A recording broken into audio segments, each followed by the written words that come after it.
For plebs, by plebs, dropping the Bitcoin only signal. Pleb Underground. Welcome everyone to the Pleb Underground.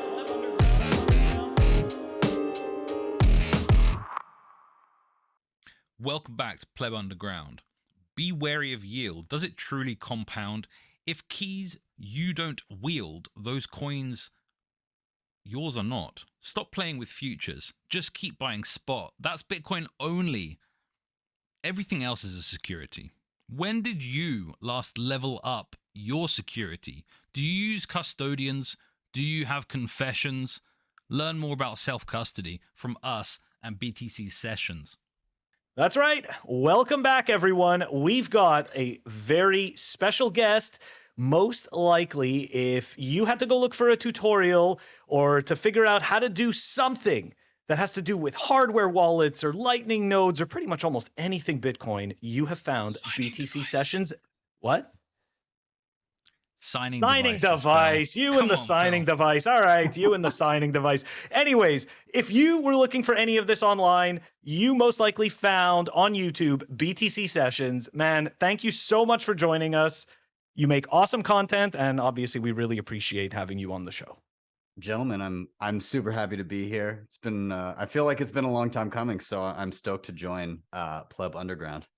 Yes, it was a long time coming. I do apologize. It all had to do with my human error and learning how to edit properly and get audio properly, because those first few episodes were freaking train wrecks. Oh, well, gosh. That's how we do, right? That's you just you fake it till you make it. I know from experience. Ben's had me on his show twice, so he's used to the train wrecks, to be honest. Oh gosh. Okay, so yeah, you know this is going to be a fun show. We've got BTC Sessions. Walton, we are going to dive into the numbers. Yeah, the numbers, of course, brought to us by timechainstats.com. That's timechainstats.com. And if you want to follow what's going on block by block, day by day, check out timechaincalendar.com. That's timechaincalendar.com. I got the link wrong in the previous episode, so apologies, TC. Go check it out. We're going to get TC on the show, by the way. Get TC on the show. He's going to explain the what is it? timechaincalendar.com. To be fair, the Twitter handle is timechaincал. So I wasn't like miles off, but it was Yeah, you weren't totally off. TC's awesome, it's easier by the way. Yeah, he is. He's coming on the show in like a week or so. Nice. Awesome. Great choice. All right, here we go. At the time of this recording, the block height is 765,642. The Bitcoin price, 17,040. The total public lightning capacity, 5,079.63. Moscow time, 58:69. And the chain rewrite days, 812. I just want to point out, for the people who did install the Moscow Time app on your iPhones, for whatever reason, it's not working anymore, so that kind of sucks. I had it as a widget. It's nearly 6,000 sats you can get for $1. It was over 6,000. That's insane. I mean, I really appreciate that Moscow time though. 58:69, 58K. Oh, that's a good number. And 69. Nice. Yeah. Shout out to the 58K gang, right? And Dennis.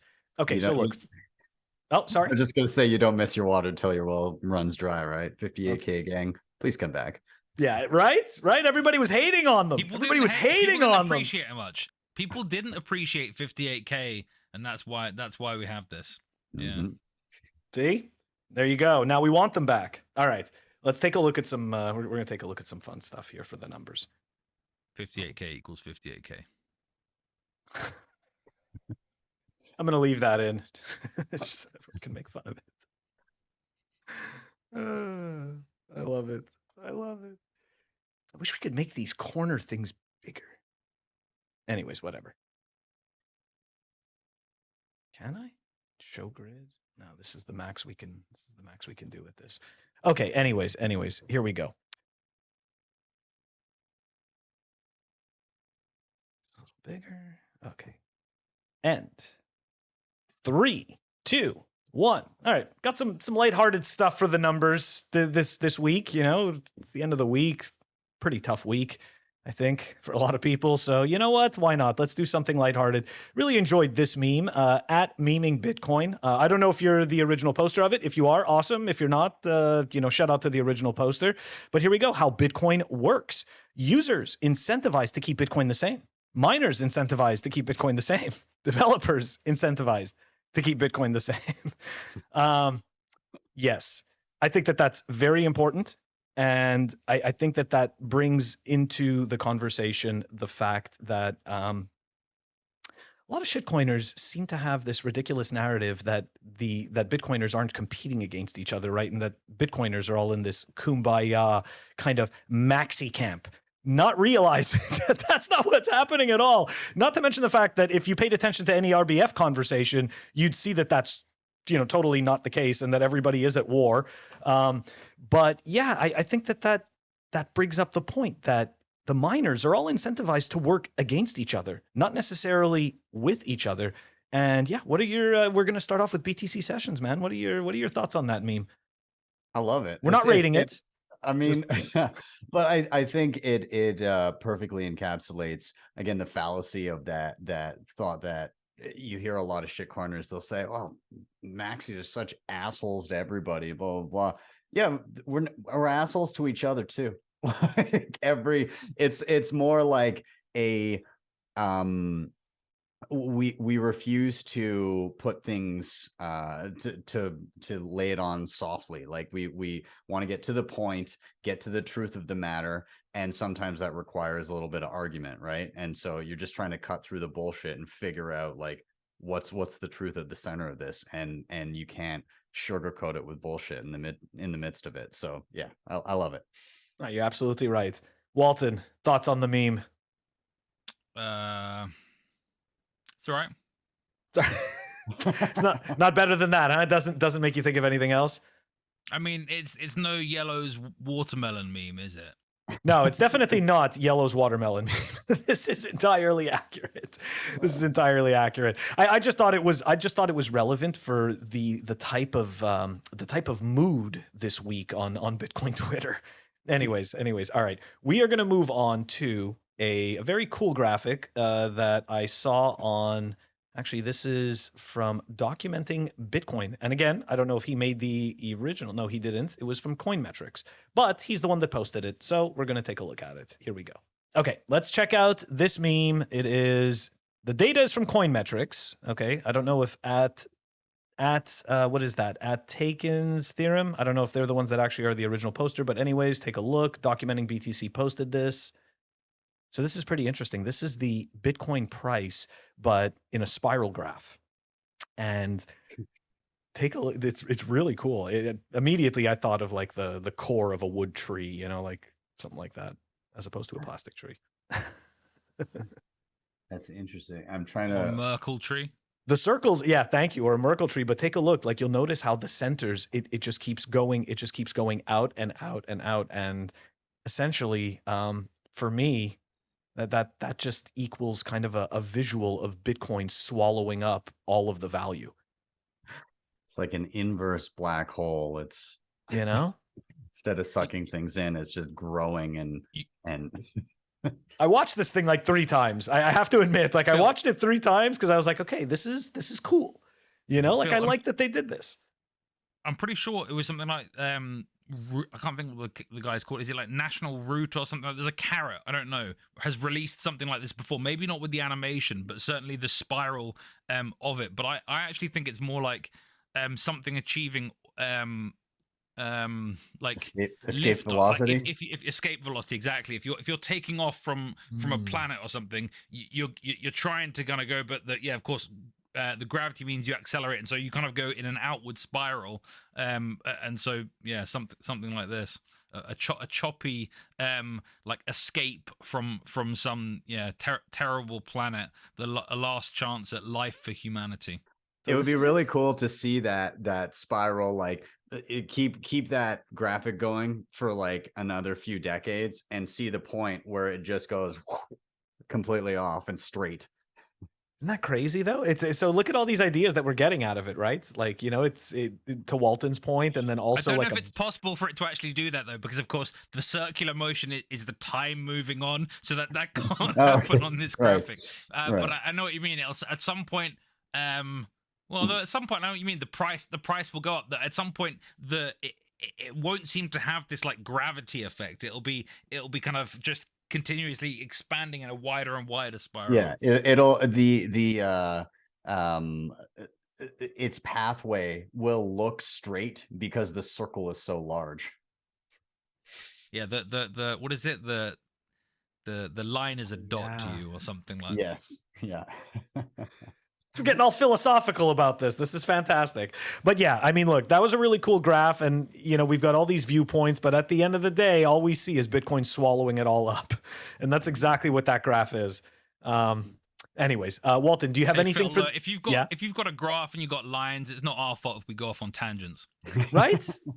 This is how we roll. All right, we are diving into the Hopium.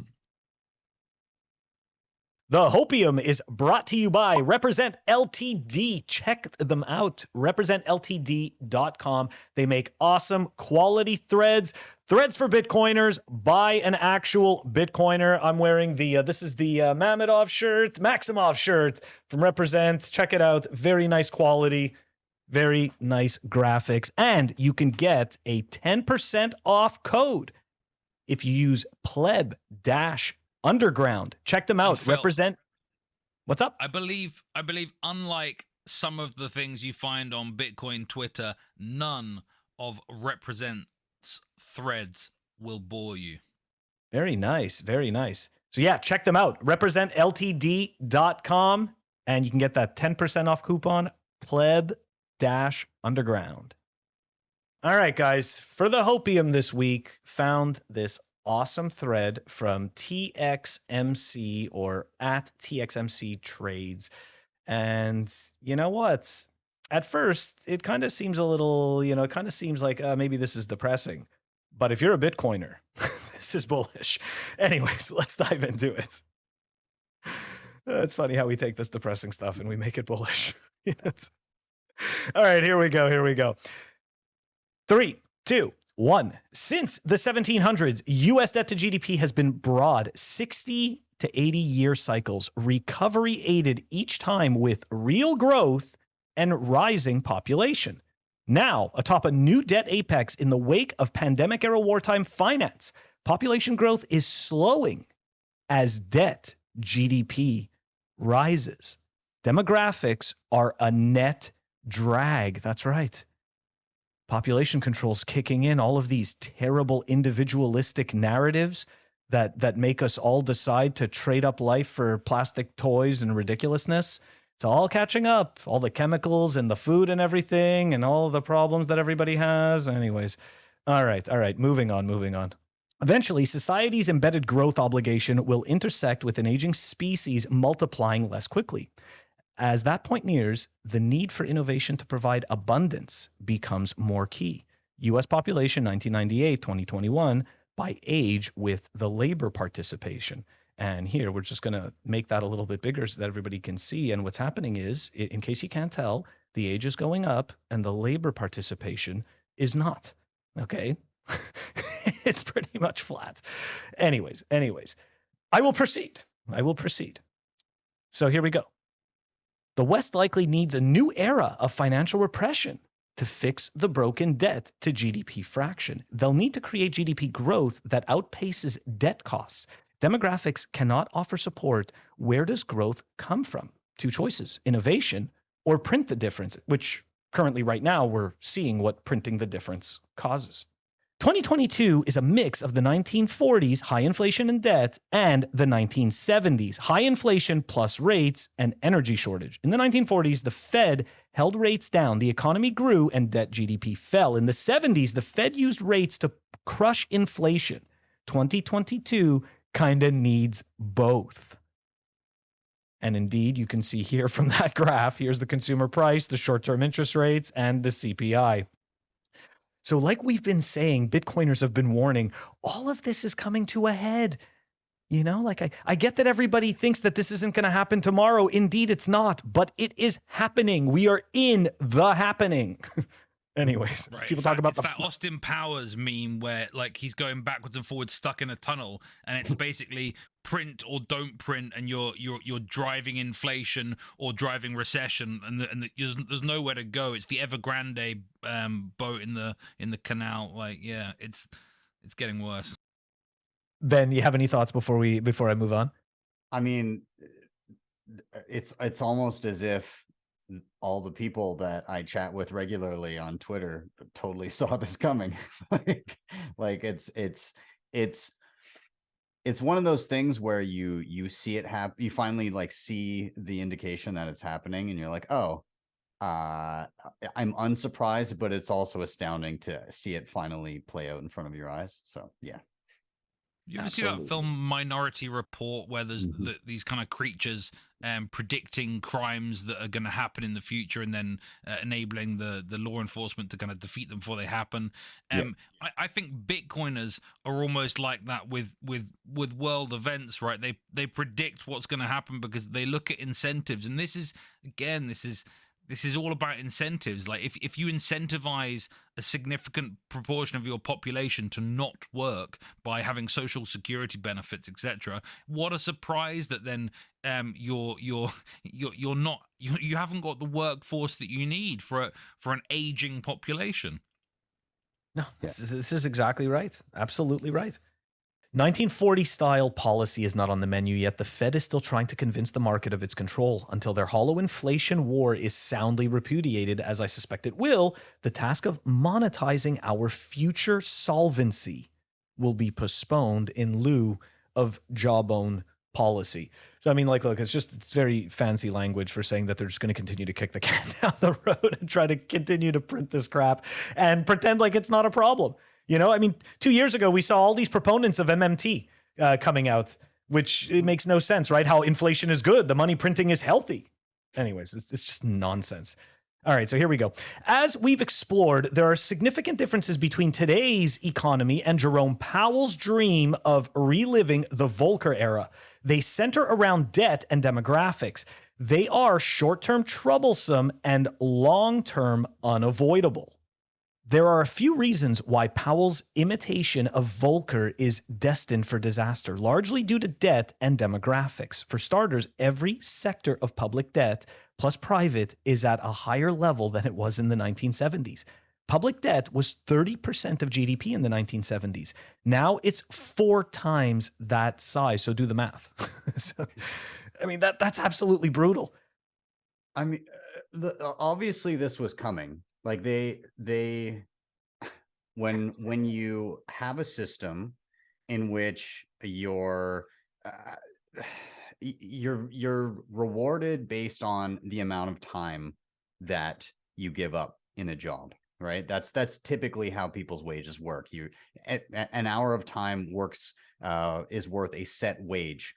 The problem with that is the set wage is priced in dollars at this current particular moment in time. And as those dollars are worth less over time, you're just naturally put in a position where you must then beg and assert the reason why you deserve to keep up with said inflation.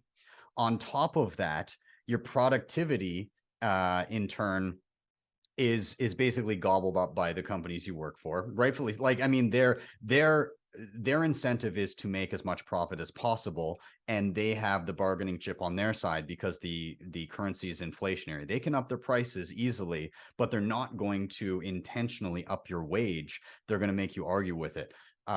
If it was inversed, if the currency had like a steady deflation just because it was fixed supply, well, then that gives the power to the employee, and then the employer then has to go to the wage earner to say, listen, even with technology, your productivity has not kept up with, what we're giving you for an hourly wage. So we need to cut wages. if that's the case. Otherwise, they risk having to lose that employee and go and find and train somebody new. It puts the blue collar worker in the position of power. They've not done that because our currency is shit. And so you get these people where it's been stagnant wage growth for decades. You get companies that are able to capitalize on that and take in more and more profits over time. But you know, government isn't super miffed about that. They can easily, you know, they set their percentages of they're constantly taking more taxes and able to just use it however they see fit. There's no risk of loss there. They always have income.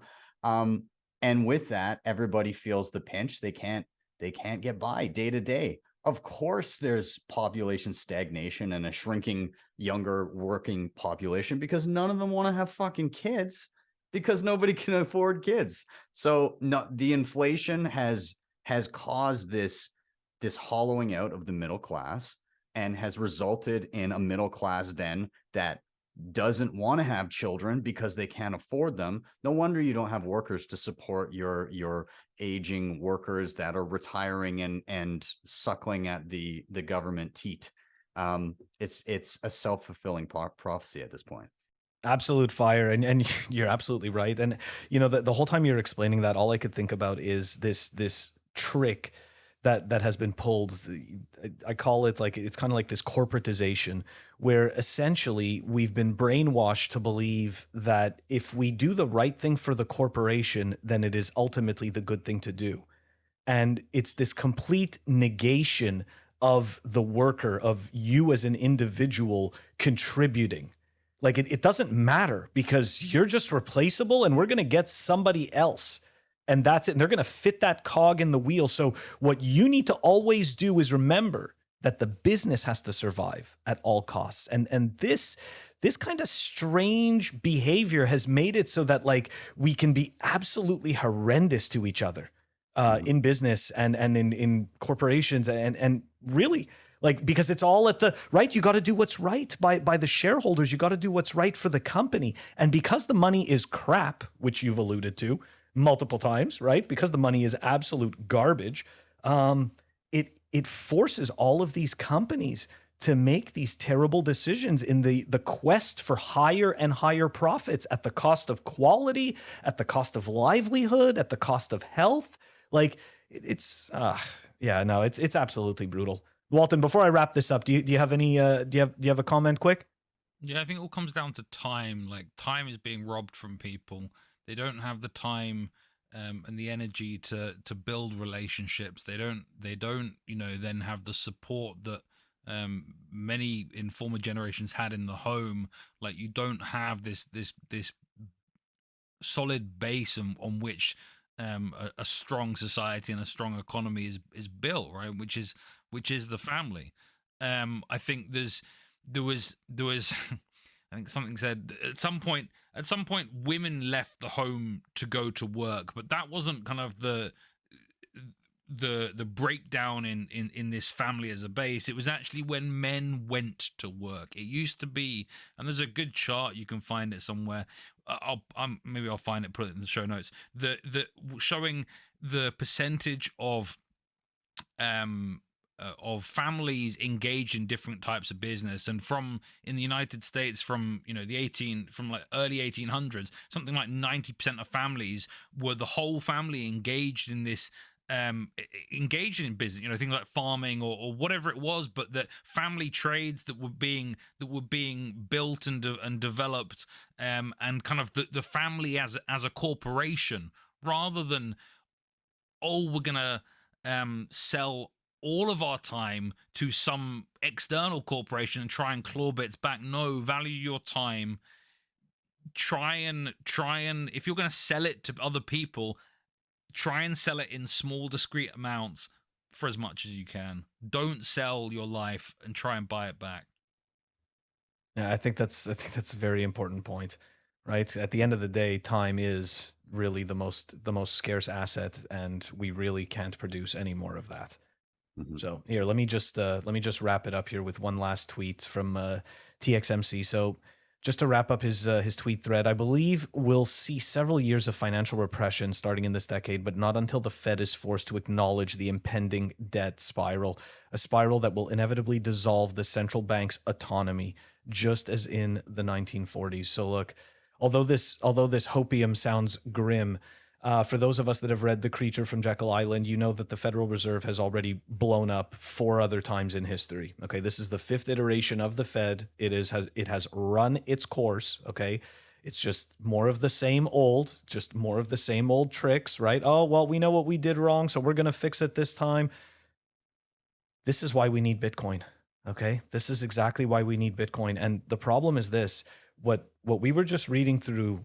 The population was a lot smaller. The world was not as connected as it is today, which means that these ripple effects from this poor monetary policy, this incredibly incompetent behavior from the people in charge and that are closest to the money spigot. I mean, this is just going to be absolutely crushing for the average person. And you know what? This is why we need Bitcoin more than ever. Yeah. Anyways, so this is hopium, Phil, because it's going to drive adoption because yeah, everyone's exactly. going to be desperate as fuck. Is that what you're saying, Phil? That's right. Because I'm trying to understand why this is positive, but I think it's positive because it's going to drive adoption, but it's mostly negative because people are screwed. Okay, yeah. So but Bitcoin fixes this, so be happy. It's hopium because there is another option at the end of this horrible tunnel. Right? Like it's hopium because there's anything else other than what exists. Yeah. And a lot of people they're gonna have to find out what that other thing is, but at least it's gonna be there, right? Like, so there's the light at the end of the tunnel is the fact that there's gonna be, I mean, all of society is gonna get screwed by this, but they will have a replacement that isn't the 6th iteration of the Fed. And I think this is the moment where people have a viable alternative that's not, crap, we've got metal that will then inherently centralize and then be confiscated yet again. Right. We're on the Titanic, but there's enough lifeboats, even for all the poor people. The lifeboats are orange. Climb aboard. There are infinite lifeboats everywhere. That's right. Opt out. All right, guys, we are going to move on over to the Actually, wait a second. Walton. Wait a second, Phil. I think it's interesting you had TXMC's tweet up, because actually I'm gonna flick back to this because I think it's in the spirit. So yeah, here we see that last tweet from TXMC talking about the Fed, and whilst we can see it as hopium, I think you can also see it as the Fed finally having to acknowledge that they've been wrecked. Now, REKT is, of course, the title of our renamed Shitcoin Corner. REKT up next.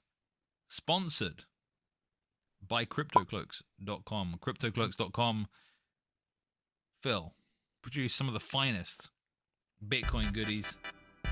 Oh, and Ben too. With the juicy hand grenade inside, you can store, just like with the Honey Badger, your FUD dice or maybe a signing device.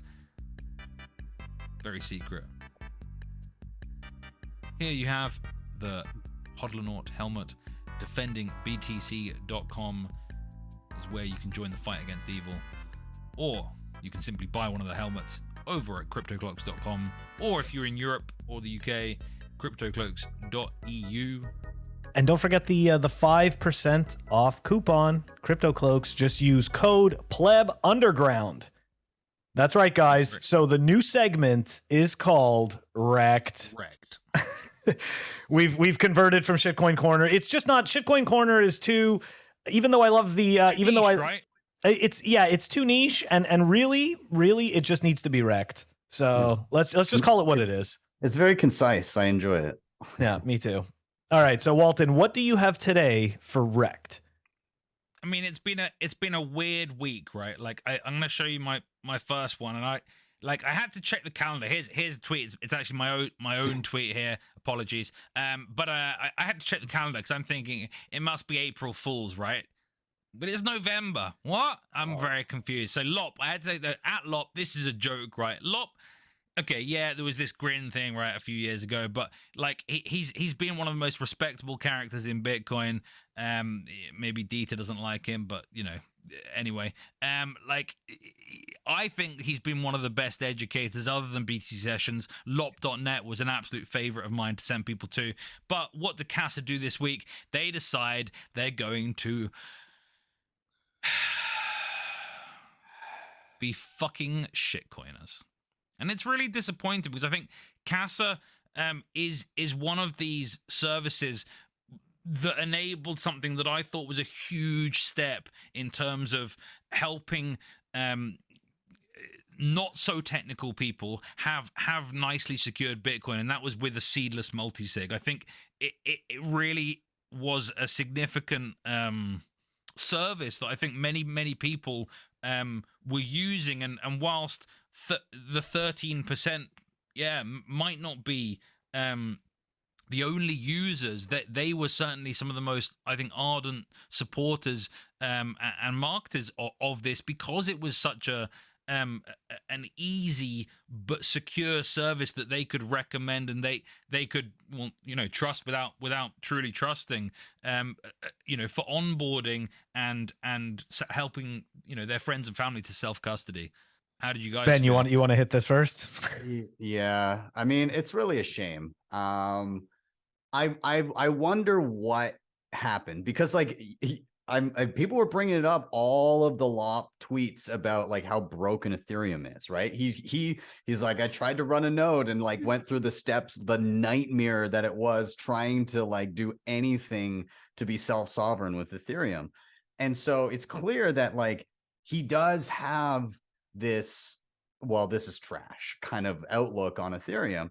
So part of me wonders, like, is this we did the fiat thing, got tons of VC investment that then influenced our decisions as a company, and like they're just kind of stuck because they've, you know, sold off so much equity. Like, I don't know how this happens, but it did, and it's unfortunate. What I'll say here is I liked the Unchained Capital double down tweet on being Bitcoin only. That was nice to see. So let's hope that keeps up.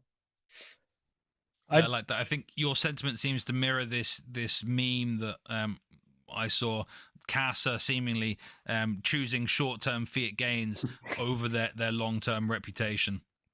It's a great meme. I just want to point out that Castle Island Ventures is a investor in CASA HODL, and that is, for the people who don't know, that is Nick Carter, right? His star is rising, and we are part of the proud 13%ers, you know, that are just, I mean, look, don't get me wrong, Walton, I don't disagree with you in terms of, you know, I've never created the quality or breadth of material that Lop has.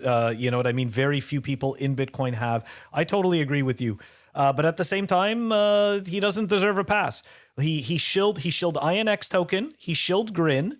Okay. And every single time he does stuff like this, he looks at it as, oh, well, you know, I'm just doing research. And listen, look, you know, I've said this before because I've worked with shitcoins, and I know, like, you do not need to shill this crap to anyone in order to do research into this garbage. Okay, you don't need to tell anybody that this is worth having, worth buying, worth interacting with. You don't need to do that. So let's be honest, right? Like, CASA, unfortunately, I think what this tells me, they had the failed CASA 2 node, which I harp on all the time because I was one of the people who bought it, and I bought into the idea that they were going to have a migration tool, which they didn't. They just screwed over all the people that bought it. So the node didn't work. They dropped their Sats app. You know, like, that's two things there that they got rid of. Then Nick started to announce this weird woke messaging. Yeah, Nick. Okay? Nick was messaging with. And I agree. I think he's the CEO. He's the acting CEO of CASA right now, and then co-founder apparently. And co-founder, right? And now we have this Ethereum crap. Which, don't get me wrong, like, you know, you guys said it. Like, he knows this is garbage. You know, like, I remember him running I swear there was a tweet thread last year or something like that where he basically did a research on can you run an Ethereum node and found that it was impossible. he was So never how able are to get it CASA to even going to sync. do this anyway? Are they going to be using their own Ethereum node? I don't think so. We'll see. But like, well, I don't know if we will see because I'm going to stop paying attention to them. I'm never I going to stopped use 2 them years ago, again. dude. And I'm never going to recommend them again. So fuck you guys. Like seriously, you fucked up. The 13% will will become 0% in not too long, I think. Yeah, I mean, the nice thing is there's still Unchained, and then there's so many great like self-sovereign options now, like what Nunchuck is doing, incredible. That I just saw, it's on the cusp of being released. I see the Keeper app looks pretty promising. That looks kind of cool. But like, I mean, you can do it in Sparrow, you can do it in Spectre, you can create a vault just in Blue Wallet. There's so many awesome multi-sig options out there, and they're getting better. And NFC, they're right? actually compatible too, right? Like you can switch between them. It's awesome. Seed I also signer think, too, like, right? Yeah. Seed Right? signer Seed signers works. build your own hardware even. Yeah, You know? Seed signer, you can like literally just have QR codes on paper and then put them all together and sign as a cohesive. It's awesome. It's incredible. Yeah. Guys, with the NFC signers as well, you can of course then do mobile only multi-sig, which I think, with NFC, which I think is going to be revolutionary to normies. If you think the kind of activities they're used to, I think a lot of people, boomers, I don't know, my girlfriend do all their things on their phone. It's like you can, I don't know, like, do you know what I mean? My girlfriend's not a boomer, just to be clear. The second person you think of after boomers. That's great. Do you know what I mean? Like, I'm just thinking of people. I'm thinking like, okay, my parents and my girlfriend who basically they do all their stuff on their phone. They do all their, they do their banking on their phone. They do. I don't know. They don't really use computers like most people. I don't know. Anyway, the point is, normies are mobile first, I think. And I think having a mobile first NFC multi-sig could be a great tool to kind of replace this void that's been left by a company that I'm not going to name anymore, except just you might have to read it one more, because I'm going to share one more tweet on this story from Mr. Huddle. So he says that this company, which I'm not naming, is now part of the industry that bamboozles the general public on blockchain. ETH is a company pretending to be a blockchain. I will never recommend them again for anything. So yeah, fuck those guys. Fuck shitcoins. I do want to talk a little bit more about something else that's been going on, right? Like other shitcoiners wrecking themselves this week. First, we have Coinbase demonstrating that, of course, NFTs certainly in iOS apps can be censored by these centralized app stores, because, of course, they want their cut. In last week's episode, I mentioned that we now have browser-based Lightning nodes. We have which of course and browser-based Lightning wallets, which of course do not need apps. And I do think there's going to be an increased amount of censorship from these centralized app stores, because of course between Google and Apple, essentially they control all of these apps. What do you guys think about these different routes of censorship?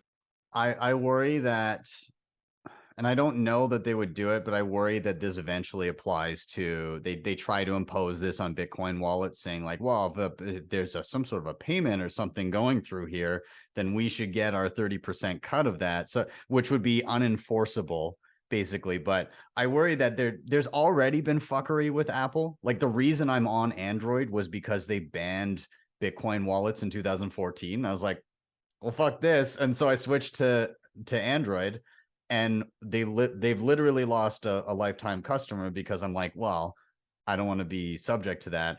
And not that can't happen in the Google Play App Store, but you it can much more easily load up something like F-Droid or Aurora Store and sideload and download Bitcoin wallets onto your mobile without the permission of the App Store.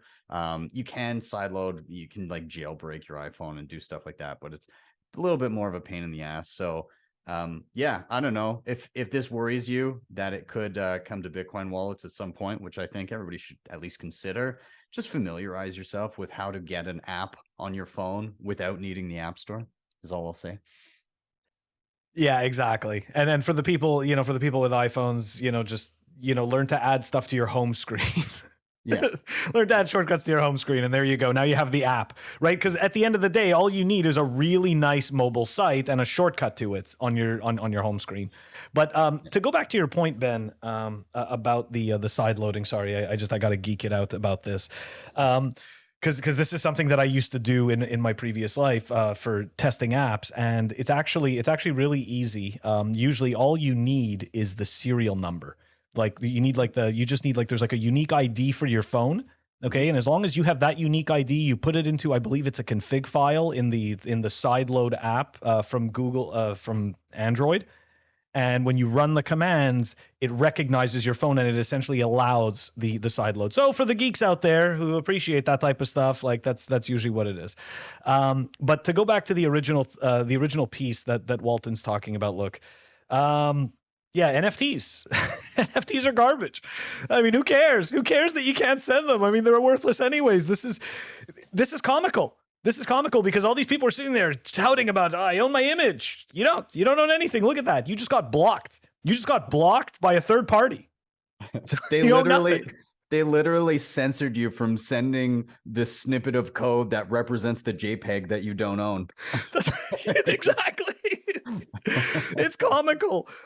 So look, I mean, who really cares? Like it doesn't really make a difference. But at the same time, it just goes to show the clown show that is the blockchain space. Right? Like let's be honest, it's a clown show, it's BS. And every time we see an article like this, we get reminded that it's BS. And this is what I love about it. Because you get to have sides to it. Huh? There's two sides to it, right? Like we yes, it's funny to laugh at, these that we say I feel like we need to differentiate the word, but when we say shitcoiners, there's kind of two camps, right? There are the kind of central elites that are shilling all these things, the insiders, and then there's all their victims. I think often Bitcoiners say shitcoiners and mean one or the other, rarely both, and it's challenging. But anyway, yeah, I think. But they're all shitcoiners. Unfortunately, sorry. They're all shitcoiners. Yeah, they're all shit. No, I know, but I mean, like, some of them are kind of like I know you're creating different echelons of shitcoining, but like, this is a shitcoin cast. Like, listen, system. like when I was shitcoining, I was shitcoining. It doesn't matter. Like, I mean, okay, fine, I get it. There's the people who shill the actual terrible projects. Yeah, there's the predators and the soy the boys, A16Zs. Right? Like, anyway, but the point is, yeah, there are the two sides to it, right? Like, I like to think maybe Pomp's got a bit wrecked recently. But actually, it's normal people getting wrecked, right? It's this guy here, replying to Pomp with a funny but actually a very sad story. Pomp here saying a single book, podcast, or conversation can change your life. This guy acknowledging, yeah, so true. For example, I lost most of my savings after listening to your podcast and putting it into BlockFi. Completely changed my life. Major. One final tweet from Miles Suter. Here we see 3 of these people that had their lives ruined by the security state for stealing information they believed to be belonged to the people. One was pushed to suicide. The other goes, said on GMA tomorrow after stealing hundreds of millions of customer funds, remains free with no charges filed. I mean, we see, yeah, lots and lots of normal people getting wrecked. And yeah. SBF just kind of swanning around. Like, I was in that. I don't know if you were in the Twitter space. Was it last night? I don't know. It was fucking surreal. Like, I was there I think there were about 40,000 people. There were some rubbish questions. Kim.com and I think it was Coffeezilla, your guy Coffeezilla. Were there any people asking any decent questions? But SBF was playing the fool, playing, oh, I don't know. And they had some terrible guy asking questions that just wasn't wasn't hard hitting enough. I start questioning, is this Mario guy hosting these spaces for shitcoiners, getting paid by some of these people? Like, is it all just like, it seems like a bit of a show. The mainstream media are doing a bit of a show as well. Like, is this getting swept under the rug? I don't know. Normal people are losing out, and other people are, getting away with it. And I think this is why fuck shitcoins, buy Bitcoin. Come on, guys, we can do this. You don't have to be a victim anymore. You really don't. All right, do you want me to go first, or Ben? You go first. I was just gonna say, the predatory shitcoiners are unfortunately also doing our job for us. Like and I say unfortunately in the fact that a lot of people get hurt in the process, but they capitalize on these people's trust. The people get fucking wrecked, and I mean, in the end, we say things, we call people shitcoiners, but at the end of the day, if you've been wrecked and you realize that these people were taking advantage of you, you're welcome in the Bitcoin camp. Come on over. This has happened to all of us. We've been through it. Well, to a lot of us. 66% of the people right now here. Yeah. But everybody's had their foray with bullshit and had their learning and their time of trying to figure stuff out. And so if that's you, come over to Bitcoin, because everybody will end up here eventually. It's just, unfortunately, the cost of tuition can vary depending on your experience. I've been avoiding that space, that Mario space. I read some, I don't know if it was a tweet, I don't know if it was like a tweet storm or it was an article, but something about him having a very sketchy background. Not that matters, he's right? literally a shiller. He's a paid shill for shitcoins. Like, so I mean, is why they all were. That's the thing, is I had my hand raised trying to get up there, to go up there and say, look, you're all scammers. Like, this is a joke. You're all scammers. Like, they were vying for kind of like, they had that, what's he called? Ran. Ran Nooner. That guy's terrible. His girl. I don't know. Like that guy, he was one of the co-hosts at some point. It's like, that guy is, a massive scam. They were like this thing. They're all scammers, and it was like this dog and pony show of, oh, maybe we can look good asking a semi-tough question to SBF when actually we were shilling his products, and we didn't care that when we were getting paid. Like, it's they all they care about is that this scammer actually got away with a serious amount of money, and they're going to need to do a lot more virtue signaling to catch up. Like, it was just. It's a joke. Like, fuck all those guys. It starts to look really disgusting, right? When he's getting invited on Good Morning America. Whereas, you showed that tweet with the, the 4 pictures, and, the other 3 people there, one of them is dead and the other 2 are incarcerated. Well, one of them's not even allowed to come back to the US. So it's like, this is just, I mean, look, you can tell that this is rules for thee and not for me. I mean, this is absolutely sickening. And something that I've noticed ever since I was probably, what was it? Probably, 16, 17 years old, so these guys, man, white collar criminals, they just get a pass. It's all good because it's other people's money. And you know why? It's because nobody actually gives a shit about their time. And now that people are starting to care about their time, this stuff is becoming more apparent, because look, man, white collar crime, like, at the end of the day, people lose their livelihoods and then they have to start all over again, and you're never getting that time back. And then once you find out that the money's obviously being devalued, because it's being printed, it amplifies that and makes it even worse. These people, don't get me wrong, but these people are time thieves, which is even worse than you know what I mean, than Assange did, than Edward Snowden did, right? Like, I obviously don't consider what either of those people did terrible, but that's not the case here. The point is that SBF is getting different treatment, and we are literally watching rules for thee and not for me play out in real time. And for some reason, there's nobody in a position of power that gives enough of a shit to do something about it and stand up for it. Like, doesn't that Is scare that you what though, it is, that we Phil? get to that level and like that's it? We just, you know, like any kind of moral compass that we had, any type of integrity, just freaking gone. It's just gone. No, Phyllis, when you Some get to piece that of level, crap. once you get to that level, you can bribe everyone. And that's what has happened. He's paid enough people off. But you're going to tell me that none of these people are rich enough? They don't have enough power. They don't have enough, like, that they can't just sit there and say, you know what? I'm not getting paid off by you. You know, fuck you. You're a piece of shit, and people are going to know that you're a scammer, and like nobody does it. Right? You think they At would that just level. put their money in Nancy Pelosi's like fund, and then they wouldn't need to or something, right? Yeah, right. You were talking about how at the end of the day, people like this are time thieves, and that's 100% true. I would love to see it quantified. It wouldn't take too long to do the math, but like do the math of what the average, Western citizen makes over the course of their entire lifetimes. Take the losses from FTX and then do a quick divide. And that's basically how many people SBF has basically stolen their entire lives from. It's modern day. Basically, that's how many people he has basically enslaved through time theft. Absolutely brilliant. And Walton, I saw you nod, so I know the math checks out. I saw you nod. No, I was wondering if Ben was about to go Kanye on us for a moment. Yeah.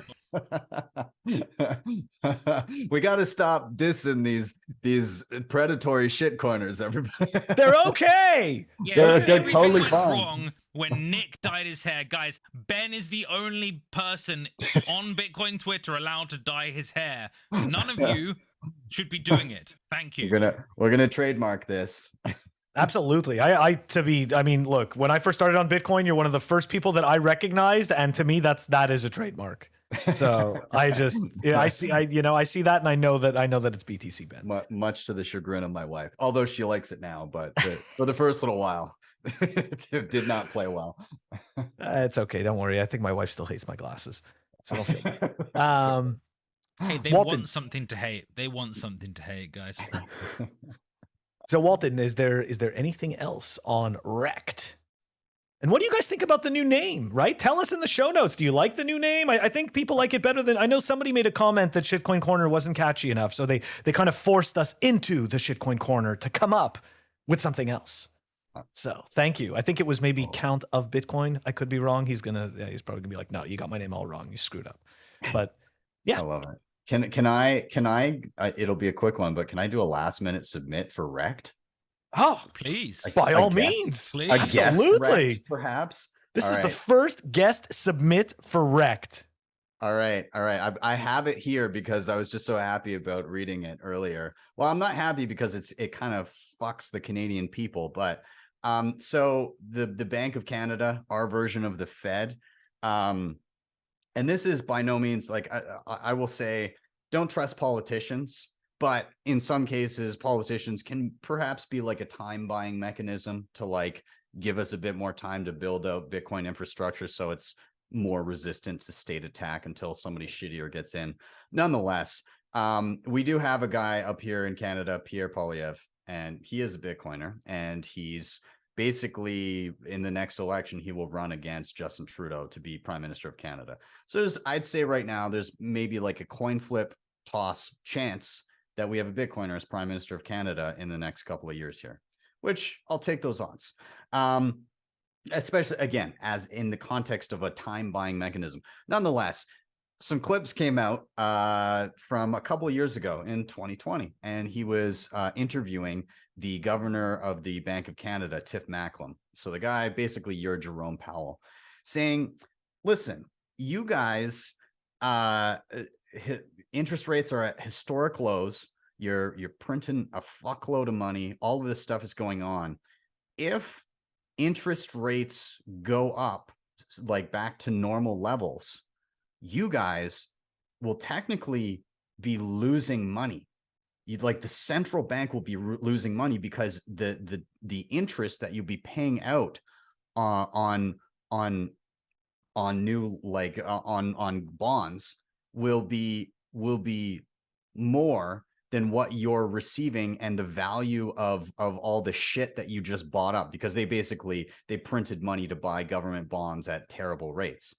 Well, flash forward to this came out 2 days ago, and for the first time in history, let me know if you can see my screen.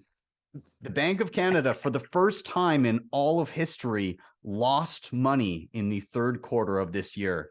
The Bank of Canada, our central bank, lost $522 million. Exactly as predicted.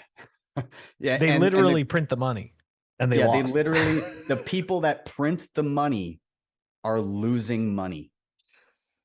It's mind-blowing. But I mean, it just goes to show like how far things have gone, to the point where the central banks are losing money because of their own policy. Like, I don't know how they continue down this road. And it was pointed out like, hey, you guys are buying up shit debt, and you're going to be paying out. And the responses in this back and forth between Polyev and the governor of the Bank of Canada, he was like, the Bank of Canada every single year has always made money.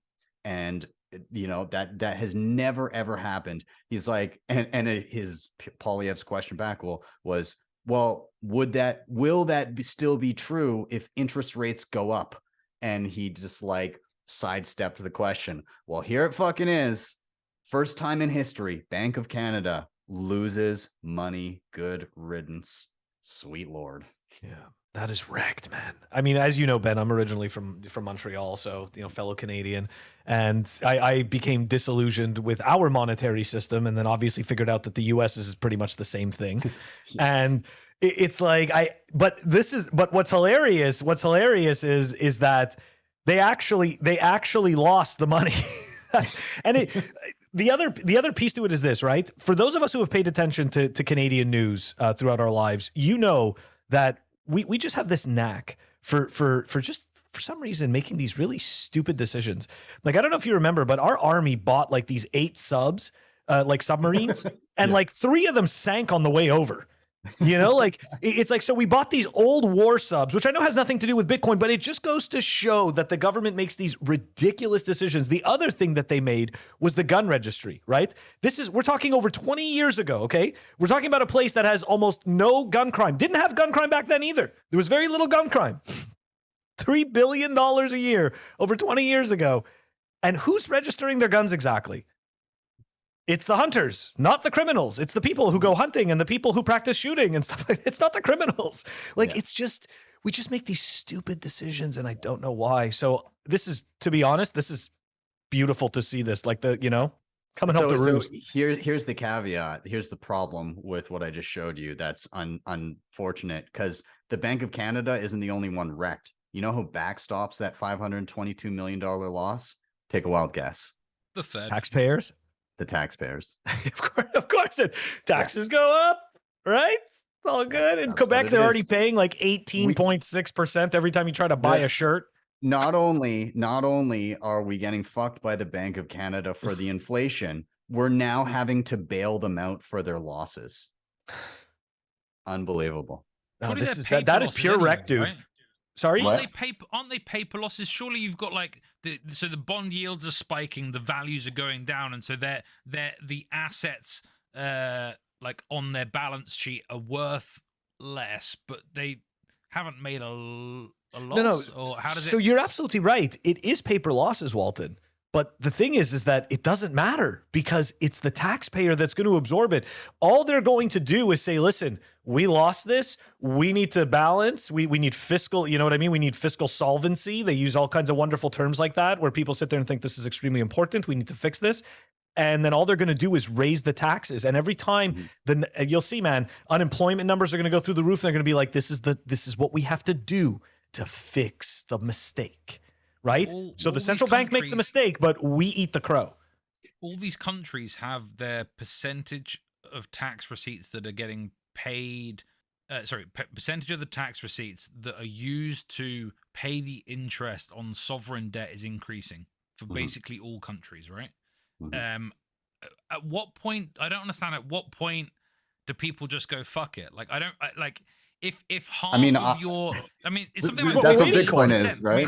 Maybe that's what Bitcoin is. I don't know. Like, but yeah, I think it's like 15% in the United States.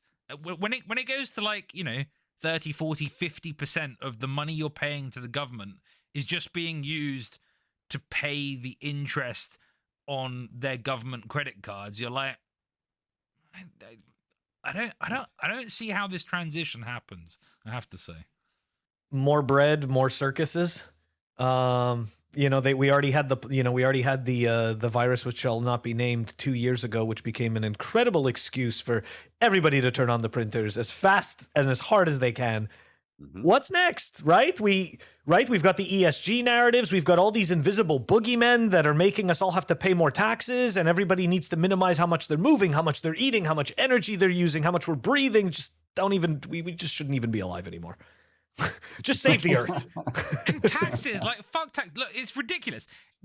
So our boy David over at Represent trying to send me some goods. My government want about over a third of the value as fucking taxes. Like, it's a gift, for fuck's sake. Like, don't send it. Unbelievable. Right? Unbelievable. Yeah. And it's not just that. It's right. You're talking about a gift, but as we know, it's vital things, right? Like this isn't just affecting clothes and stuff like that. This is also affecting medical supplies. This is affecting, all different types of, skincare products and all cosmetics and whatnot. Like it's just insane. Anyways, all bad stuff. But guess what, guys? Bitcoin fixes this. And this was an epic segment of REKT. So look, we are going to be wrapping up the show, but before we wrap up the show, Ben, we want to thank you again for joining us. And please, as if, if there's a viewer that doesn't know where to find you, please let them know where can they find BTC Sessions in all of his glory. Yeah. First off, thanks guys for having me. Super happy to be here for the first time on Pleb Underground. It was an awesome rip. Really enjoyed it. Yeah, you can find me on, well, first and foremost, if you're looking to learn how to be a self-sovereign Bitcoiner, head over to YouTube, search BTC Sessions. There's a plethora of tutorials to walk you through just about anything you might want to do with Bitcoin. It's all there. It's all free. You can hit me up on Twitter at BTC Sessions. And if all those free tutorials are not enough and you need like one-on-one hand-holding and like back and forth to figure out every little detail, I do one-on-ones. So you can hit me up at my website, btcsessions.ca. Very Canadian of me. Very nice. Very nice. Okay, we will be putting that in the show notes as well. And guys, as you know, we do. Yeah. One thing I loved was that Ben emphasizes that this is his first time on Pleb Underground, knowing full well that of course he's going to be back. He's going to be back. I'll be back. That's right. Exactly. That's a very good point. Good catch. So yeah. Anyways, don't forget, guys, audio only platforms, Apple Podcasts, Spotify, Anchor. Don't forget to like and subscribe. Right. This is why we do this. Right. We love the love. So don't forget to like and subscribe. And if you decide you want to stream us some sats, check us out on fountain.fm. You could stream us sats through Breeze. And that was our episode. We will catch you all next time. Walton. Fuck shitcoins. That's right. Fuck shitcoins. Catch you all next time.